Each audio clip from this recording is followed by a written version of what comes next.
How to replace a 2020 Ford Fusion 5-button smart key remote battery. Now here's Sergeant Locksmith to show you how.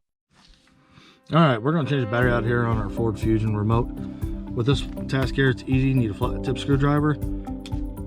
Your emergency key release is right here. If your key ring's attached right here, doesn't matter. You can leave it on, take it off. Just leave it on, in my opinion.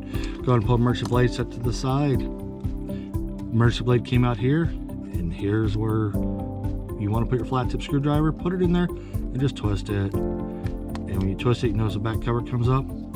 When it does, lift up on the back cover. From the back forward, you got that little tab right here. Don't want to break it. Notice the battery wants to come out. That's a 2450 battery. Easy peasy. Take your new battery, put it in. You notice I dropped it in, angled that way. That's how you want to do it. Now you notice when I push down, it doesn't want to lock in. Don't worry. This cover has these pieces right here. It'll hold it in and line everything up. Remember that little tab? Slide that in first, like so.